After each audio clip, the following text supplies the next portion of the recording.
I una vegada dit això, que jo crec que era,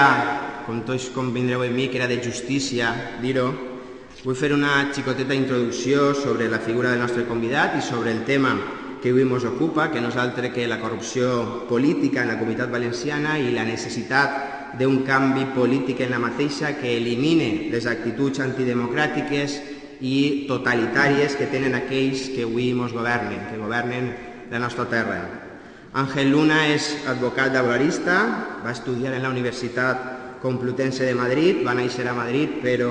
es va traslladar a Alacant durant la seva joventut i és allà on ara resideix. La seva activitat política és llarga i d'ella puguem destacar el seu pas per el Consell de la Generalitat Valenciana, primer en el govern preautonòmic d'Enric Monsonís i després en els governs de Joan Lerma. Va ser conseller de Treball entre el 81 i el 82, ampliant després la seva cartera en les competències de Sanitat i Seguretat Social entre el 82 i el 85. L'any 1983 va ser designat senador fins al 86, que va ser elegit diputat al Congrés dels Diputats per la circumscripció d'Alacant. Va ser diputat durant la tercera i la quarta legislatura de la nostra democràcia i el 1991 deixà el seu escó en les Corts Valencianes per a ser el candidat del nostre partit, del PSBB, en les eleccions municipals a l'alcaldia d'Alacant, eleccions que va guanyar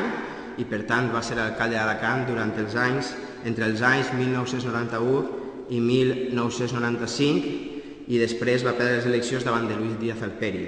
Després d'això i de dedicar-se a l'activitat privada, Ángel Luna va retornar a la primera línia política l'any 2007, quan va ser escollit diputat a les Corts Valencianes,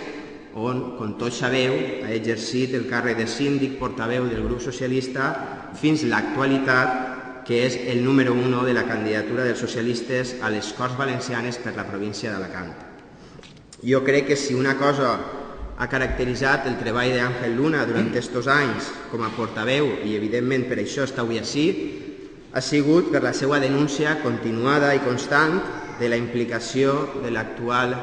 president de la Generalitat Valenciana en el cas Gürtel. Les seues interpel·lacions al president en les Corts Valencianes ens han deixat veure a un president i a tot un govern perdut, sense resposta i amb l'única voluntat de gastar la mentira i la manipulació en pro de la defensa dels seus interessos personals i dels interessos dels seus amiguitos de l'alma, als que, com tots sabeu, quieren un huevo. Avui anem a parlar d'això, de la necessitat de la regeneració política en el nostre territori, de la necessitat de fer fora del govern de la Generalitat a aquells que sols estan en política per a defensar els seus interessos i els dels seus amics i no per a defensar l'interès general. Perquè, en definitiva, tots convindreu amb mi que el cas Gürtel naix d'això, naix com a conseqüència d'aquestes actituds prepotents i caciquils de l'actual govern valencià. Perquè, en el fons, Gürtel ocorre perquè hi ha una sèrie de dirigents polítics que es pensen que són els amos de les institucions valencianes i que poden fer el que els doni la gana sense donar cap tipus d'explicació a ningú.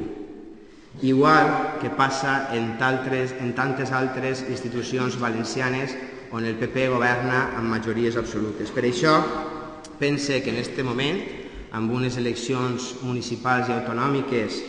a un mes vista, és fonamental, parlant d'això, parlar de la necessitat de la regeneració política, de la necessitat del canvi de govern i de la necessitat de la recuperació de la dignitat perduda per als valencians i les valencianes. I justament per això està avui Ángel Luna ací, per a dir ben alt i ben clar